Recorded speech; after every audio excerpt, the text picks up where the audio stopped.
this era right here is perhaps maybe a little bit of a forgotten era. Woodstock was really good. State champions. Chris Lowry, wins a national championship in college. Bourgeois and Converse and Peters. This was a good team. And you guys coming in as the 4 seed, playing maybe your best basketball, it all seemed to come together in Coach Chris Guisti's first year. Juice, did you think it was always going to be so easy?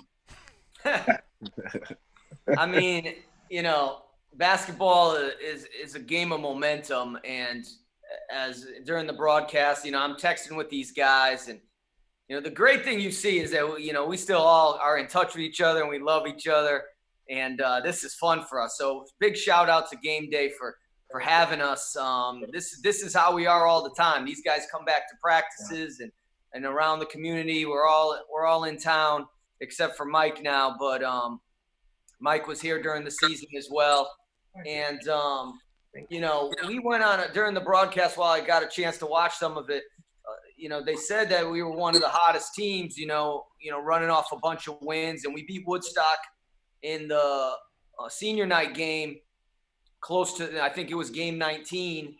And we started getting a lot of momentum. But the real big game that I think, we have to mention and is that Ledyard game that when we beat Ledyard, remember that Ledyard team goes on to the Double L semifinals that year. Maybe the best Ledyard team that Coach Cornish has had. So this team just gelled at the right time. And, Marcus hit some big shots for us, but everybody else did the work that they needed to do. Like Ramel had 8 assists and no turnovers in this game. Coach Camp is texting me, he's the elementary school principal in Norwich now. He was my JV coach at the time. He said, Ramel is just playing a great game. He's a former point guard who's, played college ball. And, Mike Ryan had huge games in these tournaments. He had 15 points and 8 rebounds against Ledyard. He had 10 points and 8 rebounds against Woodstock. And Ledyard had Darnay Gray. And Woodstock had the big kids, Converse and McGinn. Ebo's doing all the dirty work. And Desmond, you see, like, his speed, that really impressed me. I would say I kind of remember a lot of this game. But what really popped off watching that first half was Desmond's speed. And he really had a tremendous game for us. I think it's important to note, that there were multiple players in this tournament that went on to incredible college basketball success. DeAndre Bruton is an all-time college player. Lowry wins a national championship in college. And when we were setting this call up, I was looking at the names, and I know Ebo, you went on and played, and I know that, we think back and we think about Marcus starting off and hitting those threes. That's what I remember about the game. But watching that first half, there was a play where Ramel threaded the needle to Miller for the dunk, and I had forgotten how you guys weren't a real scoring team per se, but I forgot you guys turned it up and were maybe more athletic than I remember. Ramel, that game right there for you was kind of, I think, maybe a coming out party for you. That team was a bunch of different parts, but I mean, you might have played a perfect first quarter in that game. What do you remember looking back at the ECC championship game? Yeah, it's funny because going in, I actually wasn't feeling well. I was under the weather. I didn't go to practice the day before. I ended up watching on the sideline. So coach was nervous, like, are you all right? I told him I was straight. So I went in there, not feeling well. But to me, I don't know. I mean, I just went along with my teammates' energy, It was the environment. I love environments where it's sold out crowds and hyped. So, I just went with the flow. Now, while you were saying that, Marcus just shot 4 more times. Always. Now, Marcus, we kid because you're easy. You were kind enough and humble enough to say, yeah, you bricked a few, but those first threes to start the game, I think you guys go up 9-0. I mean, it's a whole different game, and I really do think you played maybe a perfect first quarter, Coach, as a whole. Marcus, what was the mentality as the leader of that team going into that game, and what do you think back now watching it, that hot start you had? Yeah, I think for me, and I think from my brothers as well, that were on that team and a part of that team. For us, it was just we were counted out. I felt like so many times. We were, we played together since we were sixth graders, and we were already battle tested. We've been in hectic environments. We've been knocked down. We've had a lot of trials and tribulations. Outside of the NFA basketball court. So when it came to the camaraderie as far as playing for NFA basketball, we were already, battle hardened and ready to go. So for us, we love the environment. We love the big atmosphere. We loved, we loved the doubt. We kind of fed off, people kind of counting us out, I would say. So for me as the leader of the team and, kind of, having that role, just keeping our guys sharp, keeping our guys refreshed, and just kind of reminding, our guys that we have nothing to lose. I know for me personally, I came out there in pregame and my legs were a little shot just from the Ledger game a couple nights ago. Sure. And, I was really struggling that pregame, trying to find my shot and trying to get my legs underneath me. So for me, I kind of was trying to tune all that stuff out, continue to stay hydrated. And I remember going into the locker room earlier than normal for pregame just to kind of, remove myself from the atmosphere and give my legs a break. But to be honest with you guys, I didn't really feel like, I was, confident with my shot coming into that game. But, like Juice says, once the lights are on, players come out. Once starting lineups hit and then once that jump ball happened, I was ready to go. And I kind of, just said, well, you can't run from taking the first one. You let the first one go. See how that goes. First one drops. Second one, I kind of see how Peters was going to play me. Shoot it again. See how that goes. Hit it. And then the third one, Ramel just found me in transition. So I was just thankful that I was able to get us up, 9 points, technically with no legs. That changed the whole game. So, just a total team effort for us. So, I called Mike. I called you a garbage pail player in the beginning of the game. My early sports doctorism. What I meant, obviously, was a lunch pail player, and that you were, and you did a little bit of everything in this tournament. You guys, as the 4 seed, obviously had to upset Ledger, but you scored some, in a game where they needed you to score. You played really tough defense. Talk a little bit about, going into the championship game. Maybe in the semifinal, you play maybe the best game of the tournament from a scoring standpoint, and then you're asked to do something very different in the championship game. Looking back, what do you remember about how your role would change game by game and what you needed to do? I would just say, like, there was like going into the season, not even the season, like the tournament, like no one expected us to win at all. So I think we all kind of had a chip on it, and like they all said, we loved, like, we all played together. Wyoming kids, like, growing up, so we were all going up against them, and Darnay was a fantastic player, and we all just had a good game plan to go against him, and I just came out with a hot start against Ledger and kind of just boosted my confidence up, and I kind of just rode off that, and then headed into the championship game. Confidence was still high from the previous one, and with Marcus coming out and hitting the first three threes he took, like, everyone, I think, just like knew, I feel like, that we were there, like, and we were meant to be here.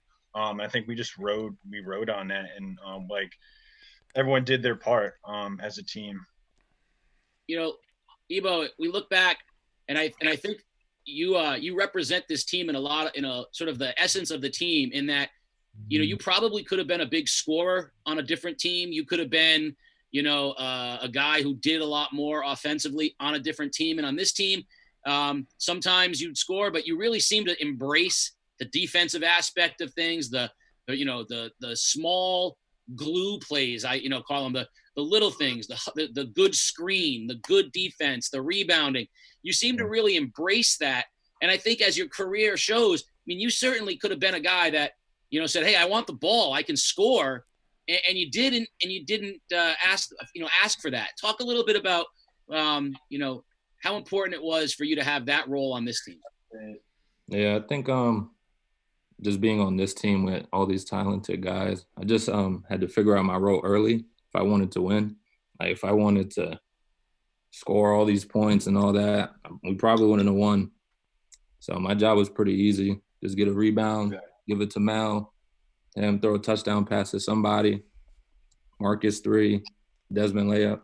So in that first quarter, it seems like that really was the game plan because, again, when I talk about a flawless first quarter, I mean, Coach, did you guys was that the best quarter of basketball you had played that year?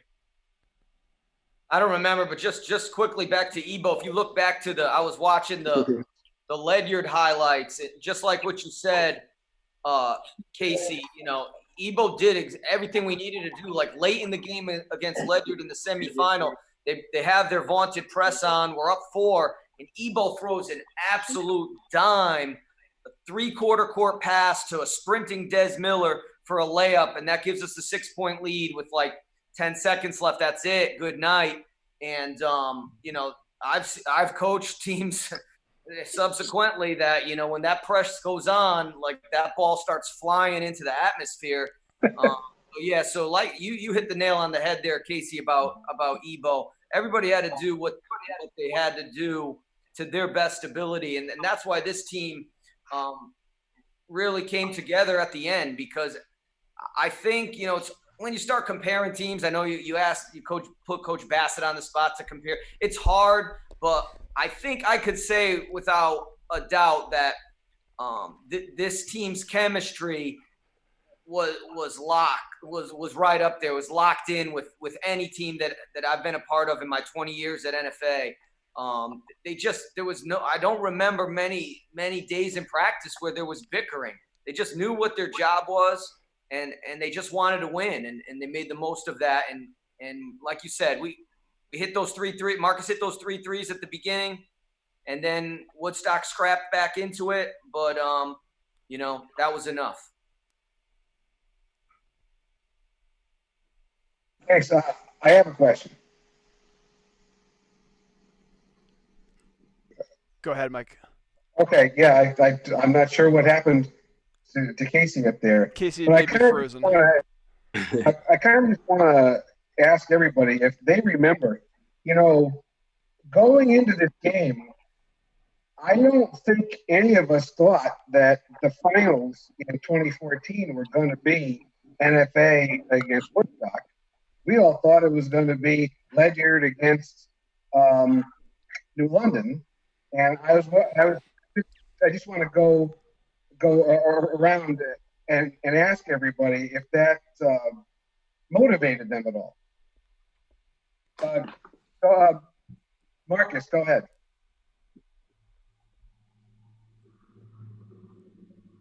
Yeah, I mean, did anyone want to start? Or I guess. Go ahead, Marcus. All right. Well, for me, I mean, and I think a lot of guys feel like this as well. It was a huge motivating, pushing point for us to want to be in that championship game and win it. Especially, it was just odd to us that the year before we were in the ECC championship game, and a lot of people kind of wrote us off from returning back to the ECC championship game, which kind of threw us for a loop because we felt that we were very talented. We felt like we were probably the toughest team in the league. We felt like we had the most chemistry. So we saw everybody say we couldn't concern ourselves with New London, right?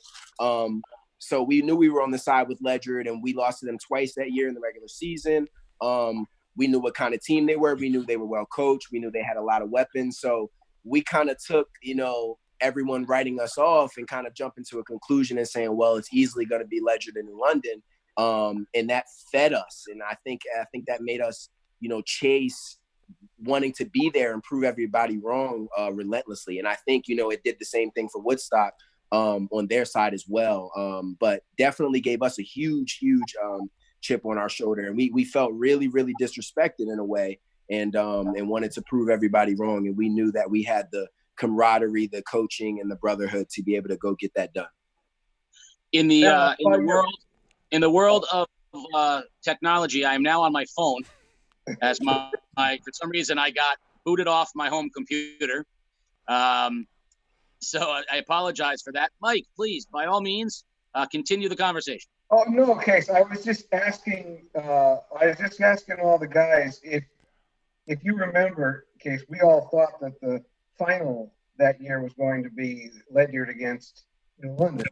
And I wondered if they all felt motivated by that. So Marcus just answered, and I just wanted to go around and maybe ask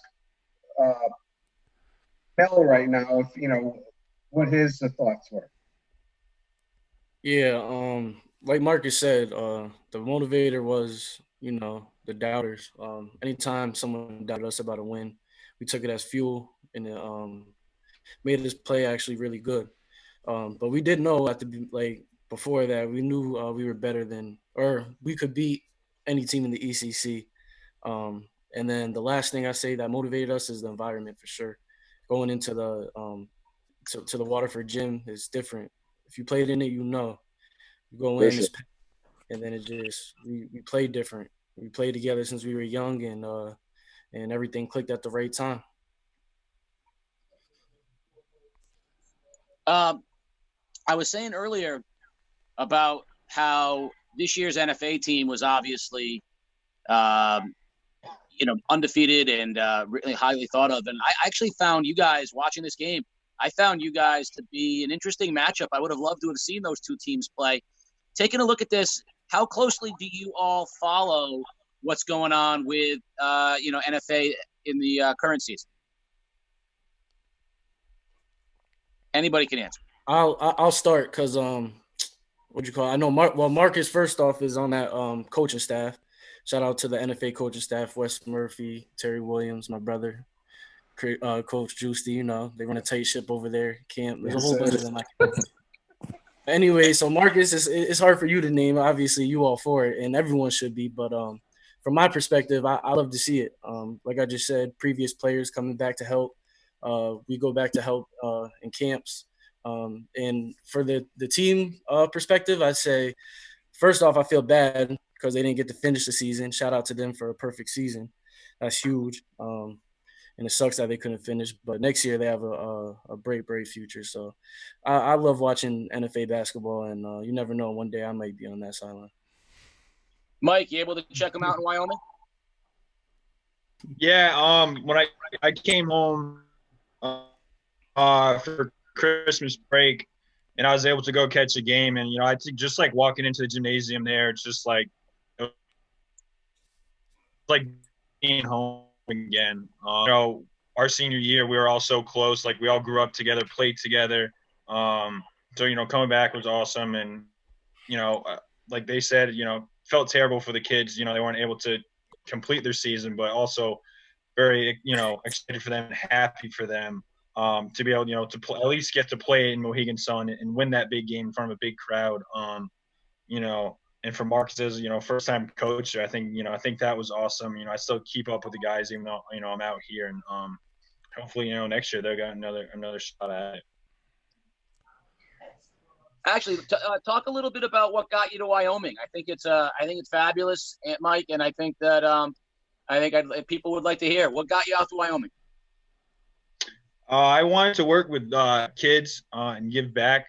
So I got a job out here working at a residential treatment facility for at-risk youth. A lot of them rewards at the state. I had terrible childhoods. I have a kid right now in my cottage who at 3 years old was found begging food on the side of the road. So I just feel like I want to give back, help them with sports any way.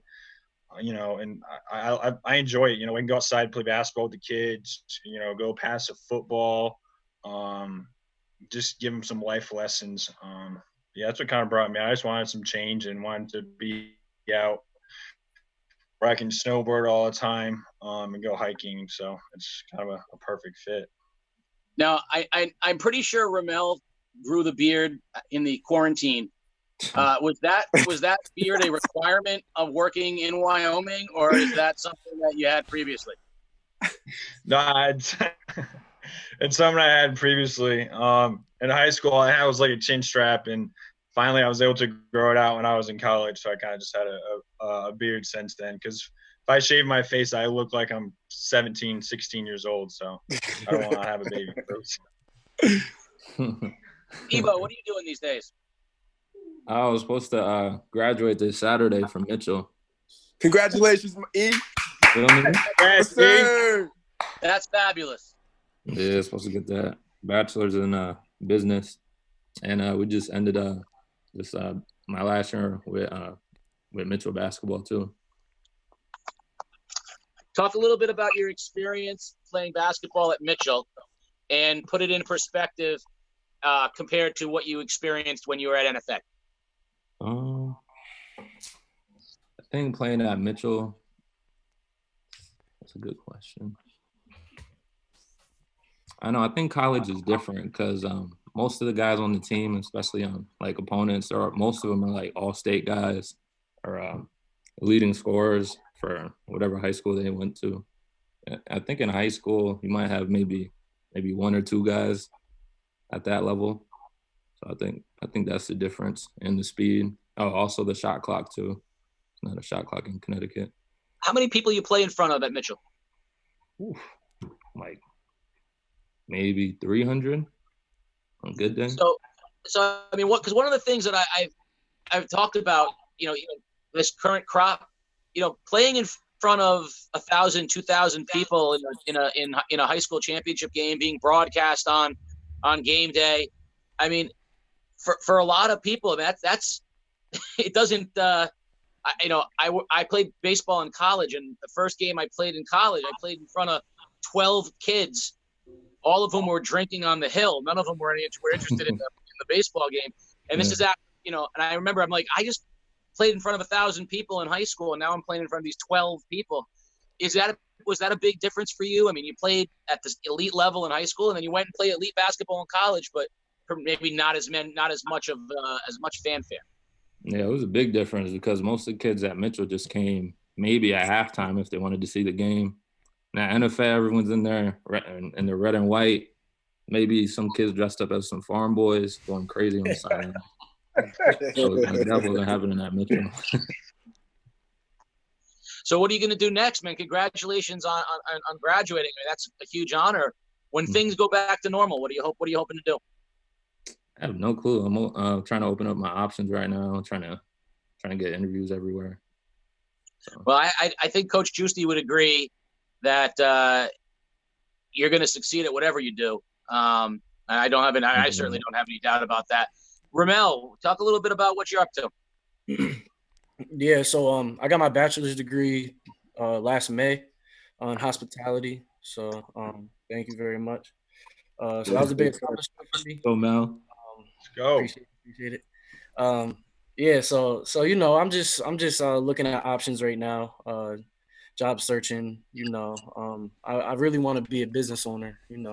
Not really sure what yet, but from an entrepreneur standpoint, I think I can definitely be successful in that field right there. Now I'm going to ask Coach Guisti to start this answer, but I would like each of you to think about it while he's answering. So I'll put him on the spot first. I listened to all of you, and all of you have talked about wanting to give back, sort of control your own future, own something, be successful. How much does high school sports and the lessons that you learn in high school sports impact you towards those kinds of goals? And Coach Guisti, as a coach, is that something that you try to instill in your players? Absolutely. And these guys are being humble. Like they work really. I follow them outside of talking about basketball. I see them all the time. I follow up with them. They work hard, man. They're hard workers.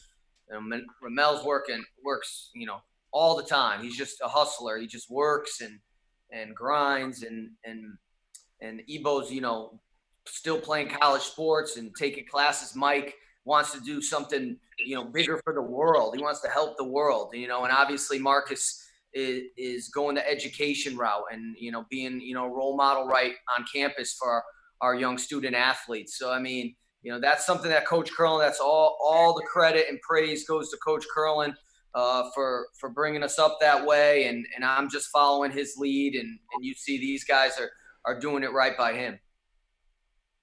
Evo, what do you think? Basketball in high school, playing for Coach Curlin, playing for Coach Guisti, and then moving on and playing in college. What do you think that did for you as a person towards the goals that you're heading towards now, the success that you're going for? Definitely in high school, we believed a lot in trusting the process and on next play. So yeah, I think I brought that into college. I wasn't most games I didn't even play, but I was just thinking about the team. And if I wanted to be selfish and be angry towards Todd P or the other guys and bring the locker room down, I didn't want none of that. I wanted a nice environment in the locker room, and I think that's what I brought. Marcus, what about you? You going into education, you're coaching, obviously, that started there at NFA. Yep. Well, I mean, for me, I think, like you said, it started at NFA, and it started with, surrounding myself, or I should say being surrounded, with, people that were older than me that had my best interests and, coached me at life and, cared for me beyond the sports, and the success that we've had, with sports. It was much more than that. And I think NFA is such a special place because, it allowed, not only myself, but others as well to really tap into their full potential and really, see how they can contribute in the world. And as you can see, just, through us players, very small portion of NFA at the time, we're all products of the environment. We all want to help other people. We all want to, build others up to reach their full potential in their destinies. And I think for me, just as far as, what high school sports and, being around, guys like Coach Curlin, guys like Coach Juice and, being around great men and guys like, Mel and Mike and Dez and Ebo and the list goes on. I think it being around those guys, only made me a better person and polished, my traits in life. So I think it was much bigger than just the sports and, it's a translation of to, how we're doing today. So. Ramel, you want to own a business. I think that's fabulous. Talk a little bit about your experience, championship game, winning the championship, cutting down those nets. Where does that mean to you in where you've gone since? That means a lot. Like you said, 1,000 to 2,000 people come in, having it stream. So on top of that, a lot of people watching. So all eyes on you. I've never really been in an environment like that other than the state championship football game, probably, I'd say. But still, it's basketball. No helmets. It's 10 people on the court. It's a little different. So it's definitely for high school. I'd say, if not number one, then definitely top three. But like Marcus said, we're all brothers, and to start not just a season, but to Kelly Middle School, and when we were young, to all the way to high school, and then finally get that ECC championship, it makes it feel much better. And Coach Giusti will tell you it's not as easy as you guys may have made it look.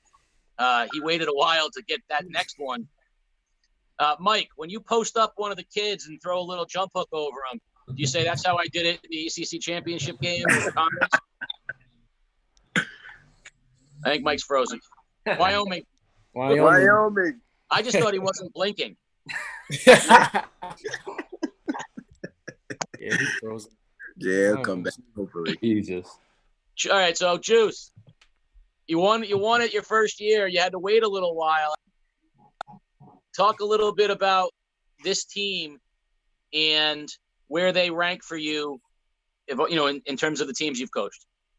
Well, I mean, and these guys hit the nail on the head about the brotherhood. On that bench coaching with me in this game that you guys are restreaming, you got Garvin McAllister and Kevin Donovan, who were on the undefeated team in 06-07, coaching these guys, and now you got Marcus coaching the 2019-20 guys. So it's all intertwined at NFA. And like I said, it goes back to Coach Curlin and, you know, how he always kept it. It's something bigger than ourselves. You know, on our practice jersey, it says the game's not about me. And we've just tried to follow in that footstep. Now, in terms of who's the more talented team, it's too hard to decide. I mean, what I might try to do, because I saw that Villanova's going to do this, is try to create like a video game simulation. I know that Villanova is going to do the 2016 team against their team. So what I did was I sold my co-teacher, Mr. Pacalo, who's the JV coach at Plainfield. He teaches with me at NFA. He says, we own gold right now. We have NCAA 2014 for the Xbox. You go on eBay, it's going for $150. So I sold it. And I picked up a copy of College Basketball 2K8, the last college basketball. Ooh, okay. And I'm going to create the 2014 team against the 2020 team. I'm going to stream it. Somehow I got to figure out how to use video games again. and then we'll have the answer virtually, but I'm not answering it by my opinion. I love that. It's us. We're bred different. Listen, what I would say is, if you didn't answer it's you guys wouldn't be champions in the first place. Right? That's what makes you champions. Everybody that wins a championship has that heart that says it's us, and I think that's a testament to your bringing.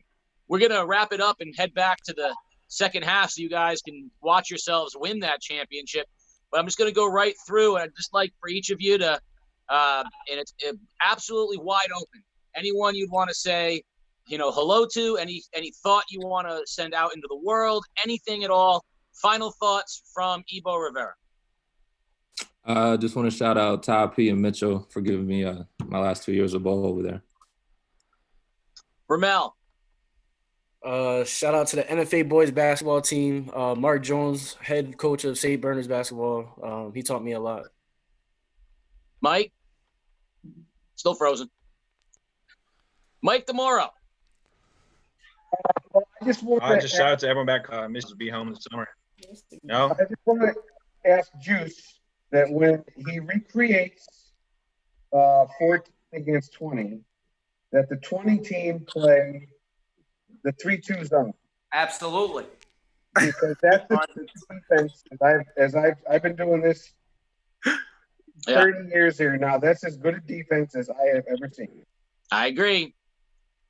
I'm going to have, you know, my assistants, Terry Williams and Wes Murphy, also former NFA Wildcats. I'll have them help me with the ratings and all that because they know video games better than me. But I really want to do it. I got that idea from that Villanova story, and I was like, you know, that's as good an idea as I've heard in a while. We got no sports to watch. Let's simulate some great Wildcat basketball. Marcus, 75 shooter, 84 overall. Marcus, final thought. No way.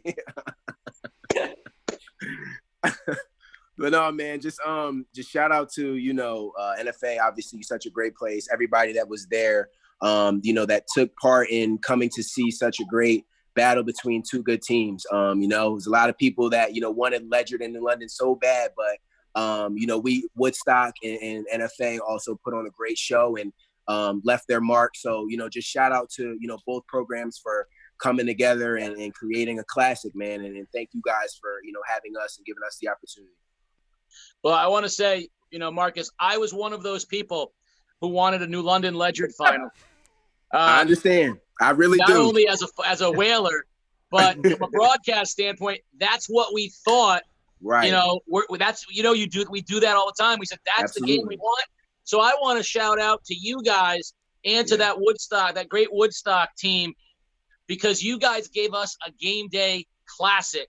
And you won Coach Guisti his first ECC championship. I want to thank you guys, Ebo Rivera, Ramel Williams, Mike Ryan, Marcus Outlow, and Coach Guisti. I want to thank you guys so much for being a part of this game day classic and for providing a memory that we will watch for years to come So I want you to sit back and enjoy the second half and watch you guys bring down the 2014 ECC championship. Thank you so much, man. I appreciate it.